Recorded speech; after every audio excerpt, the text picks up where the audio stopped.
Hey guys, back again. I'm going to do another video for you. This time what we're going to do is I'm going to show you guys how to make crepes. Now, we've been learning about eggs and a lot of basic ingredients here, so most people should have all this stuff at home.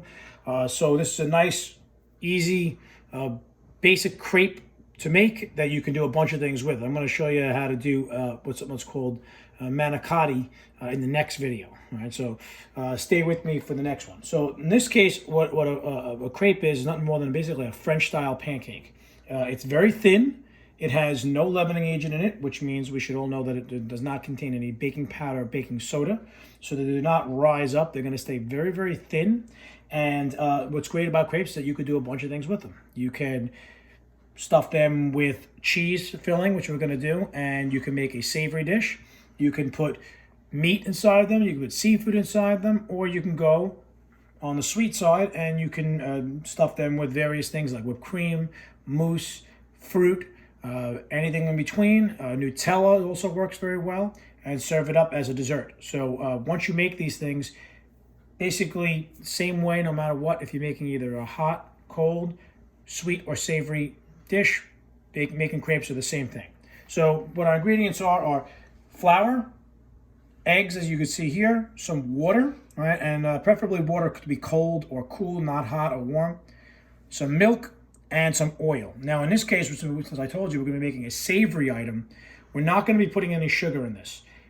What you can do is you can put a little bit of sugar in it if you know you're going to be doing this as a dessert. But in this case, we're going to be doing a savory item, so we're going to keep the sugar out. In our case, too, the oil, we're going to substitute plain salad oil or canola oil with extra virgin olive oil, because we're going to be using this to make our manicotti. A manicotti is an Italian dish, usually stuffed with cheese, ricotta cheese, and topped with sauce. So olive oil goes hand in hand, but you can easily replace it with just plain vegetable oil when you're doing other items. All right, so to do this very simply is we're going to mix together all of our, oops, there you go, dropped a little. All right, we're going to mix together all of our liquid ingredients. Can't trust a chef that's not at least a little messy. All right. We're going to mix together all of our liquid ingredients, which is going to be our milk, right, our eggs, which I'm going to crack in. And I always teach you guys, crack your eggs in a separate bowl, all right, to make sure that there's no shells. Now pour them in. All right.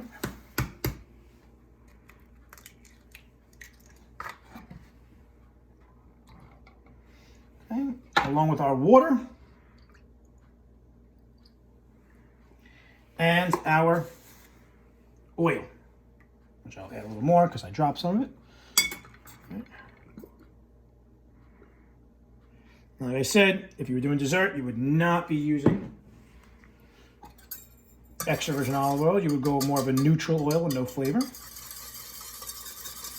Okay, I'm going to whisk that up until I break the eggs up and kind of get all that smooth. All right, next, basically our ingredients are going to be a little bit of salt and some flour. Okay, so I'm just going to take a little bit of pinch of salt, add it into the flour. All right, and I do want to sift this, so I'm just going to grab another bowl, and we want to sift this to make sure that all of the ingredients, right, the liquid ingredients, right, and the solid ingredients are going to be smooth and lump-free. So very simply, I'm just going to take my sifter, put my flour in, and do a simple sift. And that just helps to get rid of any lumps or large chunks of flour. And that's really important. We're actually going to use this sifter one more time. So after you sift this here, do not get rid of it and don't put it in the sink, because you're going to use it again. Since I use kosher salt in this case, I'm going to dump that in because I don't want to lose my kosher salt. All right. And I'm going to pour in my liquids. It's okay if some of the yolks are not popped yet, because we're going to break them up the rest of here. And we're going to mix this up. And you're going to notice that this mixture is going to be very, very thin. It's not going to be thick like pancake batter.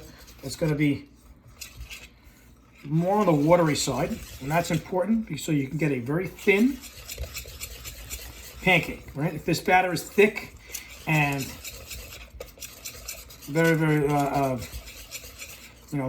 clumpy, it's going to make more of a thick, fluffy pancake, which we do not want. Now, if you notice, like, let me try to turn that bowl. You're going to notice there are some lumps in there. That's natural. There's nothing you could do about it, right? What we're going to do is we're going to take this mixture and we are going to run it through a strainer. And that's really important. That's going to do a couple things. It's going to get rid of all those lumps of raw flour that you do not mix in. And it's also going to get rid of any little pieces of egg, okay, especially the little part of the egg white, what's called the chalaz egg, all right, which is the kind of that little white chunk that you can't get out.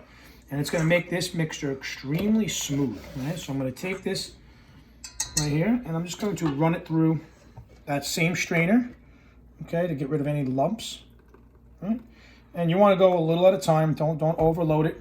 Okay, if you overload it, sometimes it spills everywhere. And you can take a spatula or the same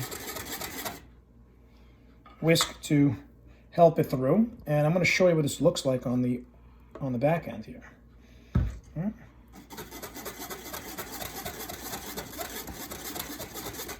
Okay, so you see all those little lumps that are starting to form, right?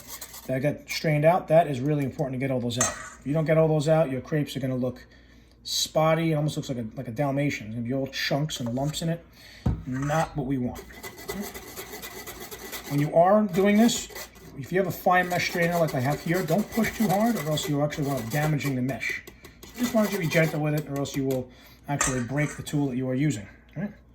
So I'm going to put that to the side. And I want to show you what this is going to look like, all right, once this is all said and done. All right?